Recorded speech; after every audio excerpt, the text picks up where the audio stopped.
Welcome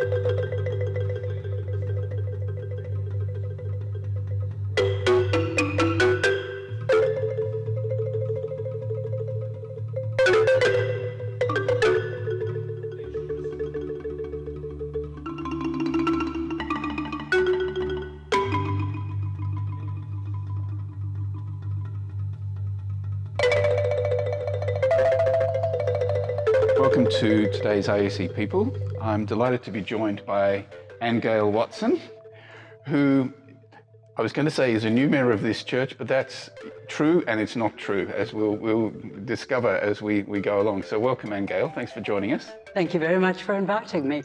Pleasure. Thanks, Russell. So let's start with that story. So Ann-Gail, you grew up in this church and it was your place for a very long time, then you left us for a period, and then you've just come back very recently. So whilst you're a new member, you're one of the oldest faces we have here, not just in terms of age, but in terms of how long ago you were here. So tell us a little bit about that. Yes.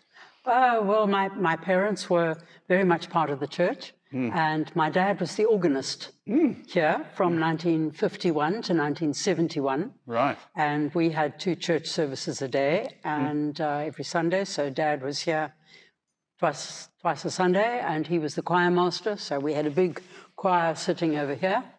And so I spent the first 38 years of my life here, and went through Sunday school with Tessa Kennedy, wonderful, who the church all know, and Irene Adley, who's just come back to the church with me from Rosebank. We did exams at Sunday school, and exams at Sunday school. Exams at Sunday school. What, testing your Bible knowledge or something? Okay. Yes, it was. Wonderful. And then we had a wonderful young people's fellowship group here, and my mom was the chaperone. So all the mothers of the girls were very happy to let their girls come out with all the boys on Saturday nights, because they knew my mom was chaperoning. Keeping a beady eye, making Exactly. So we had lots of fun, and I'm still in touch with the majority of those people. And then you left the church after 38 years and went where? We, as a family, we actually left and went to Rosebank Methodist. And that was when Griff Rogers was the minister there, and then Paul Welsh. And so then I spent 38 years there.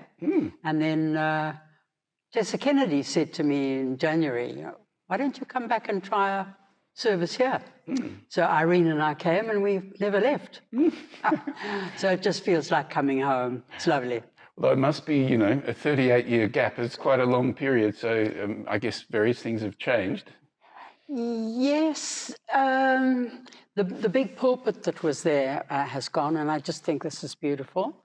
The organ, of course, Dad was very involved in, and in fact, there's a brass plaque at the back of the church there in memory of Dad. Right. I don't know. The way the services are, yes, that's very different, which is fabulous. I just love Robert's services. I think he's the most wonderful, inspirational person I've ever worshipped with, and I'm very, very happy to be here. Well, it's great to have you back, Ann-Gail. Thank you. So, you're now retired, I assume. Yes. In the twilight years, I think 77, if I'm not mistaken. That's right, yep. So tell us a little bit about, what you're doing now, where you live and, how you spend your time. I'm in a retirement complex in Deep River. I lost my husband 32 years ago, and I realized some time ago that I was going to need to have care, or not having any children, I didn't have anybody who I could rely on. So I decided to move into a retirement complex. So I bought into one of the CPOA, that's the Cape Provincial Organisation for the Aged, homes, and I bought off plan, and so I was able to design my own flat. I have a beautiful flat right on top of the Deep River, so I'm a great birder, and I'm always watching the birds. This morning I've been watching the birds, and I'm very, very happy there. Oh, wonderful. Yeah. And are you keeping good health still? Well, you know, age-related symptoms and all sorts of things which we don't need to go into. Okay. All right. Can do, but nobody wants to hear about ailments. Yes. Like grandchildren. Grandchildren and ailments you talk about for 2 minutes and then that's it. Well, you're still looking in pretty good shape to me. And I do a lot of things keeping my brain going. Yeah. So I'm always doing various courses. I'm about to sign up for summer school now for January, which runs for 3 weeks. So summer school at studying. UCT. Right. Studying what? Well, it depends. I've got the brochure, all the various things that are offered. The brochure's 116 pages, so there are quite a lot of things to choose from. Wonderful. And it's lovely. And yes, I've just recently done a gender sexuality course. So I'm always trying to improve the mind and keep going. And whether it's religious or social or studying something or other. Well, it's an inspiration to us younger folk to say that we can keep learning right till the day we die. Absolutely. So, yeah. Okay, so Ann-Gail, take us back a bit. You've talked about your father being, you know, a key person here as the organist. But yeah, tell us a bit more about your parents and their influence on you, and you know your upbringing as a young woman or young girl. I still feel I'm a young girl. Yes. Well, my dad was professor of accountancy at UCT and dean of the Faculty of Commerce, and we lived in Rondebosch in Sandown Road. I was born in the house. I couldn't wait for Mum to go to the hospital, so I arrived. My mum was the chief commissioner of the Girl Guides Association of South Africa, so she travelled a lot overseas, meeting kings and queens of all the countries that she went to, and was given the Medal of Merit, I think, which was the Silver Springbok in South Africa. Was that her career with the guys, or was that on a voluntary basis? Voluntary basis. Right. Yes. And what was she working as well? No, she was a maths teacher, but she stayed at home when my brother and I were young and at school. So she ferried us backwards and forwards to school. Right. And then she started teaching maths when we were old enough that she didn't have to look after us all day. Right. So it's just your brother and yourself. That's right. And you're the oldest. I am, yes. I'm 4 years older than my brother. Yes. Unfortunately, he died in 2018, so I'm the only one of the family left. Yeah, sure. Okay. My dad also had a business which is still going. He was a chartered accountant, and that was Greenwood's Chartered Accountants. It's still going as Baker Tilly Greenwood's in centre of Cape Town. Very big offices. And I'm the last of the Greenwoods. Wow. Yeah. So two high-achieving, confident parents. Yeah, it was quite intimidating for me as a child. Yeah, okay. So where did you go to school? I first started at Micklefield, so I walked up the road, Sandown Road, was there for whatever you call it, grade R. Yeah. And then I went to Herschel from Standard 1. Right. Through to Standard 7, and then I did 8 to matric at St Cyprian's. Right. So, good Cape Town girl, and it's wonderful because I've got the mixture of friends from both Herschel and St Cyprian's. Yeah, so you've been around this neighbourhood for a very long time now. I have. Yeah. So going through school, did you have a sense of what you wanted to do with your life? You know, where you were heading? No, I didn't. No, I didn't. I was taken to one of these counselling sort of people who tell you what career you should do, but really didn't point me in any direction. But then when I finished school, Dad had always promised us that he would take us overseas, travelling. So as a family, including my grandmother, we went off overseas, spent 7 months travelling around, started off in Israel, and then worked our way through Greece, Europe, up to Norway, then to England, a month around England, So that gave me a wonderful taste of what was available, and then took me back there, but on my own, mini budget, needless to say. Right. So I gather that travel's been a big part of your life. You know, it gave you a taste for it at a young age, and you spent a lot of time overseas in different ways. Is that true? You lived overseas for a period? I did, yes. I lived in London, absolutely loved it. That was in my 20s. Yes. So having a ball, Yeah. doing all the things one's parents didn't think you were doing. Yes. Excellent.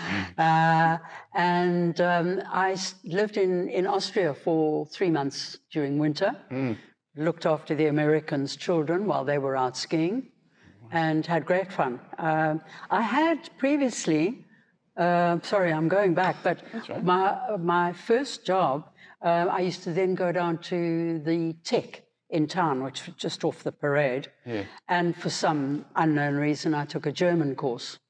So when I was living in Austria, I was practicing my German. Sprechen de Deutsch. Yes. But the village I was living in, the only people who spoke English were the ski instructors. Right.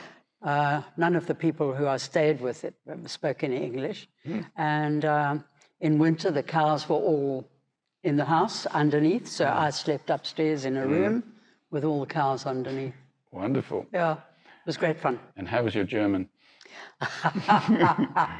Well, I made the first biggest mistake practicing my German.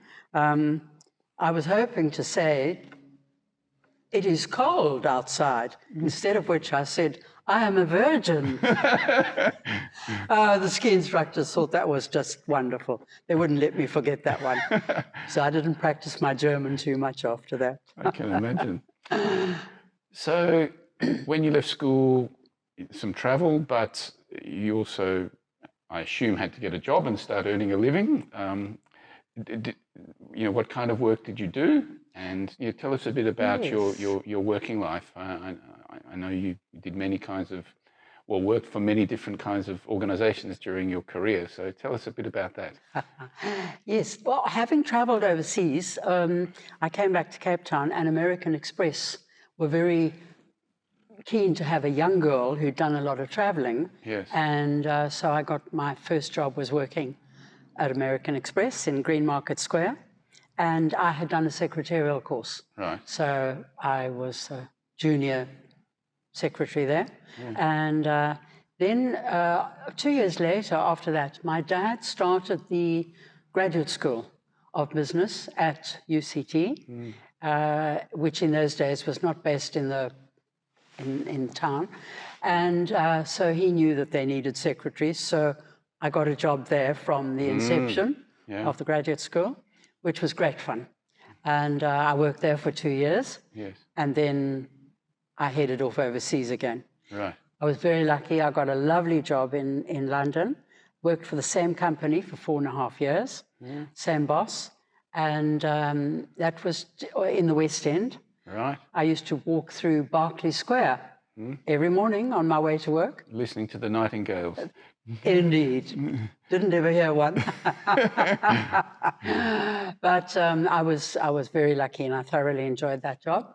And then I came back to Cape Town, and I was looking for a job, and the late Dr. Ian Huskisson, who was a member of the church here, was looking for a secretary.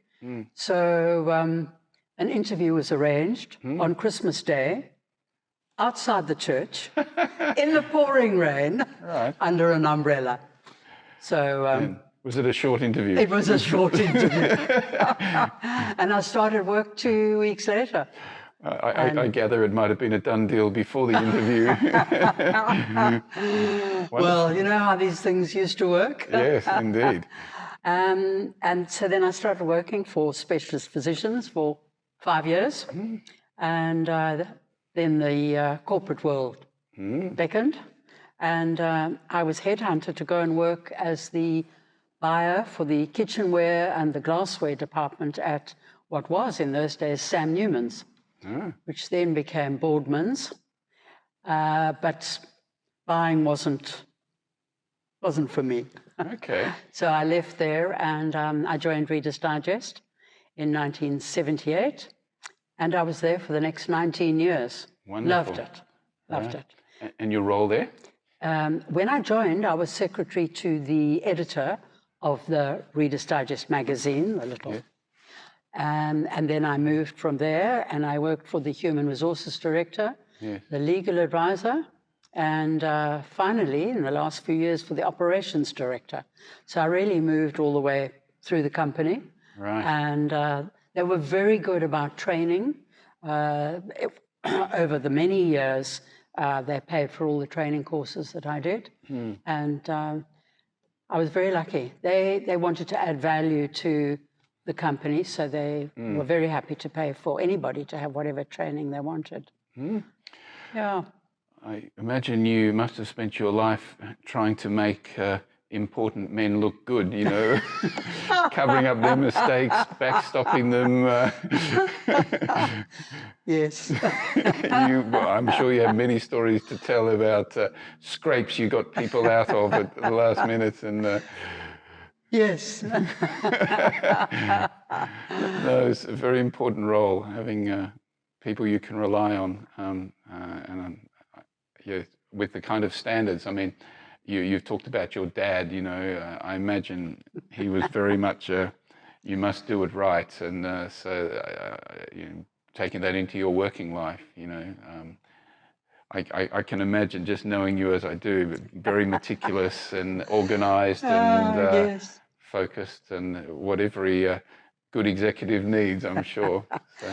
My boss at one stage said to me, strive for success, not perfection. But I never quite managed that one. Being a perfectionist, I'm always a perfectionist. Which must be tiring at times. Very, very. Wonderful.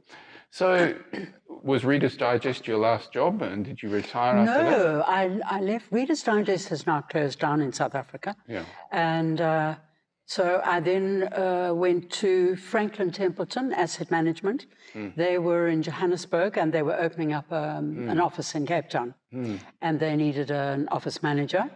So it was a very new venture for me going into the world of finance. And I knew nothing about asset management.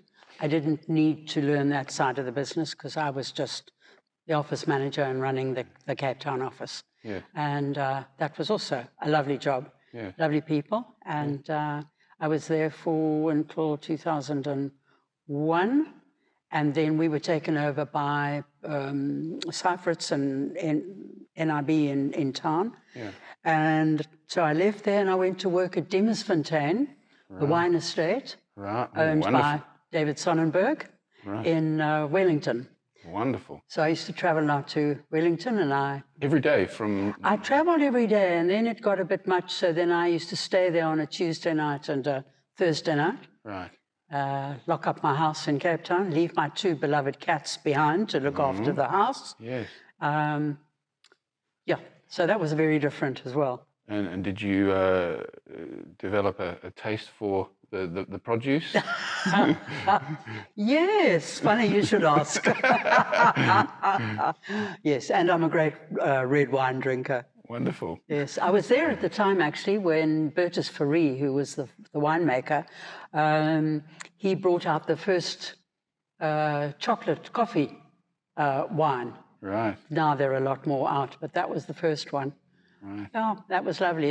But then I found the traveling was a bit too much. Right. So I came back to Cape Town, and I ended up working for a female, Belinda, who had been at Reader's Digest many years before. Right. And she was now running a all-female company, and all of us had worked at Reader's Digest. Wonderful. Which was wonderful because we all knew each other's strengths and weaknesses, and we worked very well together as a group. And that was my last job, and I worked there until I retired in 2006. And how was retirement? I know some people struggle with, don't have somewhere to go every morning when I get up. Who am I? Particularly if you're, alone. Was retirement tough for you, or something you enjoyed? No, just chance to pursue all your other hobbies, Exactly. Yes. I couldn't wait to retire actually, because I've got so many interests and hobbies, and I just wanted to as you say, pursue the various things. Yeah. And do things, go places, meet people. And after my husband died, I took up bridge. And that was a wonderful entree to many, many people. Yeah. And I'm still playing bridge 2-3 times a week. And Great. yeah. I want to come back to your hobbies and interests, but maybe first just to talk a bit about your husband. So you were married for how long? I met my husband when I came back from overseas. I was in my 20s. And then he died 32 years ago when I was 44. So I was a young widow. And yeah, that was quite hard. We were very lucky. We had a very, very happy marriage. And I'm still in touch with his children. In fact, I saw his son yesterday and spoke to his daughter yesterday. And yeah, since then I've just had to get on with my life. But that's a hell of a thing, you know, to be widowed at 44. And I assume, was it a sudden tragic death? You know, was he ill, or is it an accident of some kind? He had been ill, but then he had a heart attack. Died at home on Father's Day. So I had both the children there for lunch for Father's Day, and John had a heart attack in the middle of lunch. And just like that? Just like that, yeah. Easy way to go, good way to go. On the other hand, pretty tough for those it leaves behind, you know. So, yeah. So you never had children and never remarried? No, I didn't. Yeah. Okay. So tell us about those hobbies and interests. All the things you like to get interested in. Oh, well, when I started my first job, as I mentioned, I used to go down to tech. So I did dressmaking, flower arranging, cookery. When I was in London, I attended the Cordon Bleu cookery course. I've done German. Oh, goodness, what are all the other courses I've done? Bird watching, music appreciation. On the lighter side, I did shark diving. Wow. Which was fun. What else have I done? Can't think at the moment. That's a pretty long list already.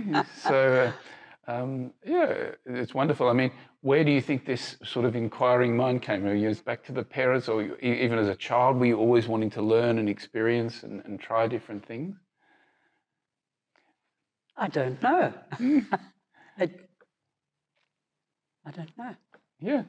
No, you always strike me as someone with lots of energy and, you know, vitality, and it's very exciting to see, you know, someone like that who's always interested, always enthusiastic.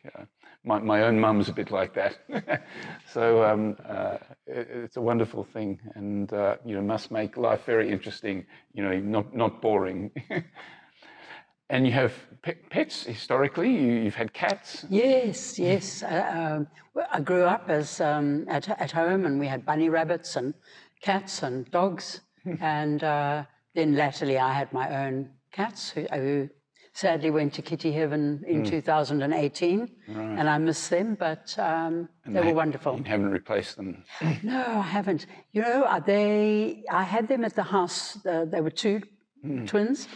And I had them at the house for 10 years, and then we moved into the retirement complex. And they settled very happily in the flat, and they spent the last 8 years of their life in the flat. Wonderful. Died at 18 years old, so I was very lucky to have had them that long. And I didn't feel it was fair to start with a new cat now, who then I'd leave the cat behind. Yeah, possibly. Yeah. Okay. And extended family? Do you have nieces? You know, yes, I have. In fact, other family around you at all in Cape Town? My father, although born in South Africa, was of British parents, and his relatives of my grandparents came out to South Africa at the same time. So I do have relatives in the Macleans, and my goddaughter Janet comes to this church sometimes, and she will be my carer. She looks after me. She's just the most wonderful goddaughter. She's only 12 years younger than I am, so we're very close. And in fact, her daughter wrote a book about me. Yeah, I've had a book about me. I've had a song written about me for my 60th birthday. And I've had a music scored for me, which is at the moment at the studio being made into a CD. So wonderful. You've inspired some creative... Yes, I have. I was very lucky. The song that was written was by my boss's husband. Right. The job from where I retired. And they wrote a song which was sung to me from the Sound of Music. These are a few of my favorite things. And then they listed all the things like, I drive a Mercedes, I love classical music, I always wear matching shoes, all sorts of funny quirks about me. And my Jessica, who lives in London and is now 30 and getting married next year, she wrote the book about me, completely unknown to me. She wanted to know more about the family, so she emailed me all sorts of questions about the family and my life, and then she put it all together and arrived in Cape Town in 2017 and produced this book for me, all about me. Wonderful. And who else has read the book? Is it a bestseller yet? No, it's a little 34-page book which sits on my coffee table, and it's called The Tapestry of My Life. And basically, it's how God has directed my life. And when I was younger, I didn't really know why I was traveling down that particular road. But now that I'm 77, it's quite easy to see where God was leading me. Well, I wanted to ask you about that because, church has been part of your life since day one, by the sounds of it. Very symmetrical, 38 years here, 38 years at Rosebank. Yeah. I was saying coming back here for the last 38 years. But tell us a bit about that, your, not just a place to come, but, your spiritual journey, if you like. You said God has directed your life. And, as we've touched on, you had a tragedy aged 44. Was faith part of getting you through that? And, maybe say a little bit more about that. Yes. It was tough when John died. Being 44, I didn't have any contemporaries or colleagues who'd lost anybody. Yeah. So there wasn't anybody to help me through that period. Obviously, minister. Paul Welsh was the minister at the time when John died. But that's not always what one needs. And I now know when I help other people who've lost somebody that all those old cliches, you'll get over it, or don't worry, you'll get married, or that sort of thing, actually doesn't help at all. You're a bit trite and a bit... Yeah. And I was just very lucky that I had a very strong faith. And I went to the library at that stage and took out books, religious books and grieving books. And then I went on the Road Less Travelled, which was a course, the Scott Peck book, Yes. which Val May Welch was leading. Yeah. And I did that course. In fact, I did it twice because at first I was still very much, it was 2 years after John had died, so I was still grieving. And then I did the course 2 years later. Yes. And that was a big help to me. Yeah. And Val May is still a strong spiritual help in my life. Yeah. But that sense of God in your life has been there throughout. Is that fair to say? Yes, I'm not one who thinks that God is up there. God is all around me, and He's with me all day, every day, from the minute I wake up and I talk to Him, driving along the road. And so He's very much part of my life. I have certain hymns which I think are very expressive of His love for me. His love is far greater than a human being. So greater than my husband or my father or anybody, and more understanding, more loving, more giving, thanks to his grace. Okay, thank you. Well, it's been wonderful to get to know you a bit better, Ann-Gail. Thank you so much for sharing with us this morning, and it's great to have you back as part of our church here. And you've been a ray of sunshine, I think, already in the few weeks and months that you've been back at RUC. So thank you again. Thank you. Thank you for inviting me. Thanks, Russell. Can you sing the song for us? Yeah.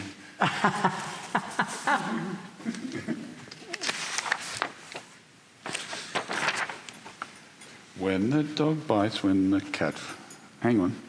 When the dog bites, when the cat fights, when I'm feeling sad, I simply remember our Ann-Gail Watson, and then I don't feel so... I'm a terrible singer. From Herschel to Digest, from Demers to here, this woman's a treasure, and that much is clear. Her bosses adore her, the staff walk in fear. She's always appreciated when she is near, 'cause there's rubbish in the kitchen, I need a cup of tea. Rubbish in the kitchen, I need a cup of tea. My skirt hammer's broken and now it's on my knee. The man from the council wants to charge a fee. I'm not sure that's the right tune. Yeah, it is. Who can I count on to fix this for me? Ann-Gail Watson, matching shoes on, looking ever so smart. She drives a Mercedes, loves classical music. She's one and only shining star. Beggars appealing and pleading at the door. Into the kitchen, Ann-Gail plunders her store, counting the tins, not bemoaning the loss. She stock takes everything from loo rolls to floss. Wool and cots and cashmere and silk. Real tea only taken with skimmed milk. No plastic or tin. Zirconia or paste. This lady has impeccable taste.